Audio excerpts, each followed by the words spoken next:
I need you to show me how to change the inside of me. Hey everyone, it's Morgan Grace here, and as promised in my last video, today I want to show you and kind of talk about some of the Glo Minerals products that I have gathered over time. And when I say some, I mean a whole entire collection. This video is not an ad or sponsored by Glo Minerals. I just really like their products and somehow have bought almost like all of their products. So yeah. So I'm not going to waste any time and just get right on with showing you and talking through some of the stuff I like, don't like, pros, cons, good, bad, etc. So to start, I'm going to start off. Pick your words, Morgan. Think about what you're going to say and then say it. So to kick it all off, I'm going to be starting with skincare. The concealer that I picked up is the Luxe Liquid Bright Concealer in the shade Brighten. And so there's like Brighten, there's something, and there's something. There's 3 different shades, and this one is kind of an all-over effect, so it helps cover up spots, it helps with redness, and basically all the issues that I have.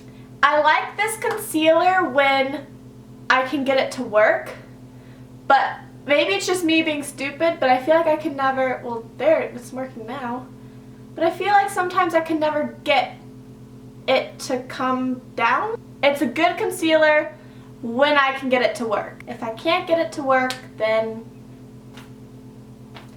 guess I'm just gonna have a bad spot day. The next thing I use on a regular basis, but I have a love-hate relationship with it, it's the Luxe Liquid Foundation.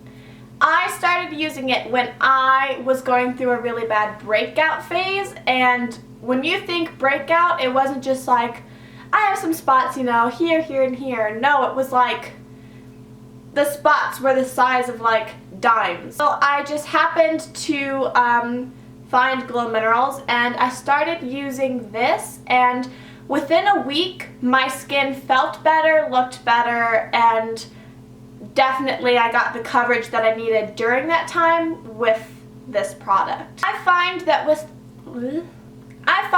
with this foundation, as you're applying it, you can kind of see the brush strokes as you're trying to blend it in. I find if you apply setting powder on it afterwards, then the setting powder kind of evens it out and makes it stay longer. It's definitely worth the hassle to me because it helped my skin so much, and also it has SPF 15, and that may not seem like anything, but I recently went to LA and I didn't have sunscreen on my arms or my chest, but I had this on my face, and my face was the only thing that did not burn. So one of my favorites and one of my least favorites.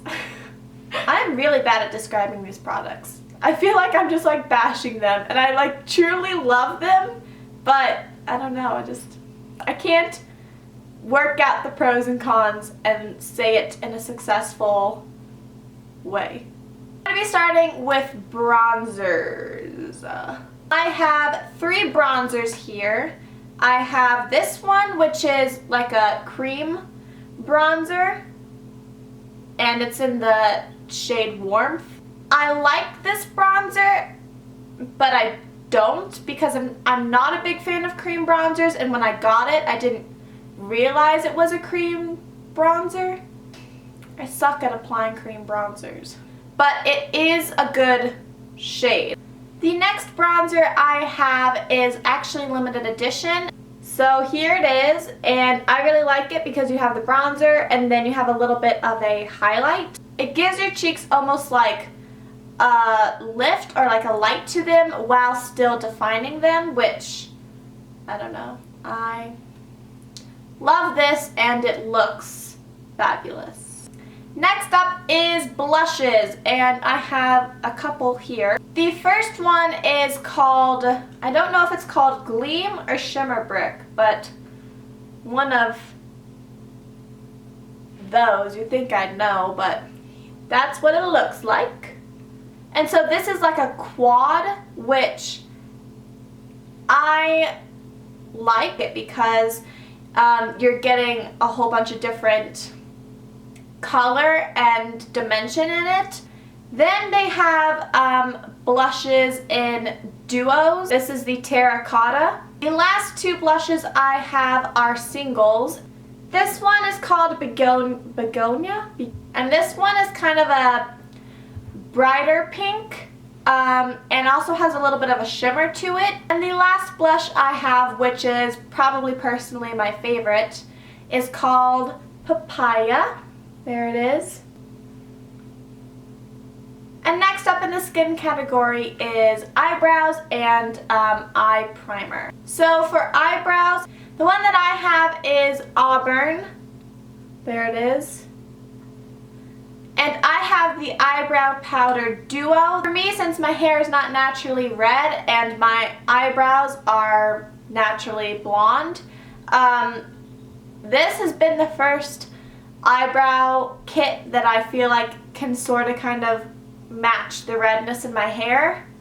I've tried other pencils and stuff, and I always feel like it's super light compared to the color of my hair, and this one I feel like I can build enough to match the red in my hair. And then there's the eyelid primer, and I feel like this does its job very well, and if you get it, you'll love it, but I feel like there's also other products out there that can do the same job and will look great as well.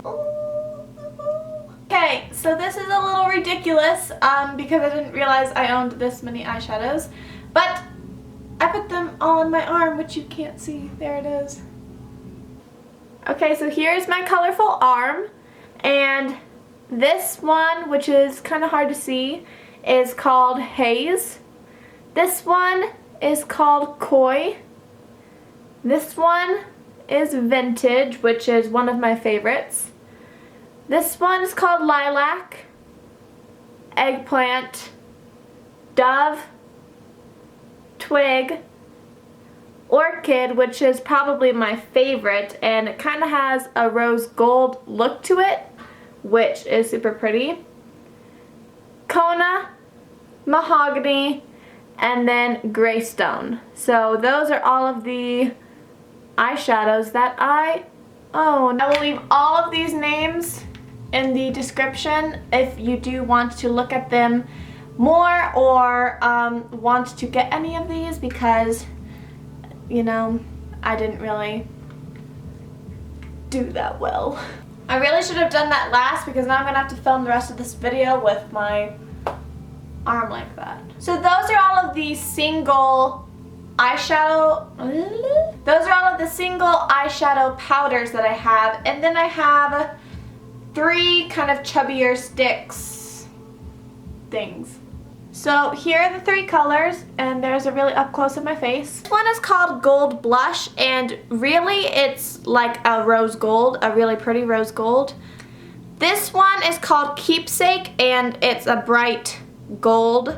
And this one is called Cobalt, and I actually quite like to use this as an eyeliner, but it's really an eyeshadow stick. Here is Gold Blush, and there's my face.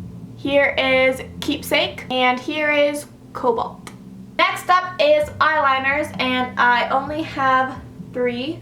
Nice little scratch of the nose. I have 1 liquid liner, and it's technically called Graphic Liner, in black, and it's a little felt tip pen. Again, I feel like if you want to get it, it does its job very well, but there are also many other products out there that can probably do just the same job. Then I have 2 kind of gel pencil eyeliners. Great at what they do if you want to get them, but you could easily go to Target or somewhere and buy these for less and get the same look that you want. The one thing that I really do like about these though is that they're really skinny, and sometimes I feel like when I struggle with doing like a cat eye or a flick or a wing, sometimes I'll just use this because I feel like it's easier to just kind of like pinpoint where I want it and draw the line as opposed to trying to like finagle with the liquid. So there's those. I have a whole lot of brushes. Some of them are quite dirty. Some of them are on the floor now. So the one that I use quite a lot is the foundation brush. I really like this brush because it's almost like a buffer. And so when you're applying foundation, and especially if you're using the foundation, I feel like it kind of helps eliminate the amount of brush strokes that you see. And it's really good for just like refining and really blending. So this has got to be one of my faves for show. This is the Dual Foundation and Camouflage brush. I really like this brush because I tend to apply the concealer on the back of my hand with the little end of the brush and kind of apply it like that, and then I'll buffer it or really blend it in with the bigger end. Then we have our texture brush, which I only use for foundation and I only use it rarely. This brush will definitely create those brush strokes I talked about if you have a foundation that doesn't really like mold together. I'm not a huge fan of this brush, I'm gonna be super honest. This one is an overall around good, awesome brush. This is the blender brush, and this is fantastic for bronzer, blush, setting powder, whatever you need to do and you feel like you need stability for, yet also getting that kind of like sweep motion. Definitely one of my favorites. The last three brushes are all about eyes. The eye base brush is super good for putting on an eye base. If you're first starting out with eyeshadow and you're trying to learn how to put a darker color in the corner and in the crease, then I would use this brush for both your eye base and your eye contour because it's super stable, and so it kind of helps teach you that motion without eyeshadow going everywhere. More of a flimsier, blendier brush for your contour, then you have the eye blender brush. But I will say that I have found pretty much these exact brushes for a lot cheaper, and they do just the same job. And last four brushes, we have eyebrow brush. I really like this eyebrow brush. I use it every day, so. And that is everything in my Glo Minerals collection. I actually didn't realize I owned that much stuff from them, and I found some stuff that I haven't used since I like first got it. That's so terrible to say. I hope you all enjoyed this video. If you did, please make sure to give it a big thumbs up and subscribe down below. And I will see you guys every Friday with a new video. Thanks for watching. Look at my eyeball. Oh my god, what is that? What is that? That must have been from all the eyeshadow on my arm. I hope I didn't film the whole video with that little spot there.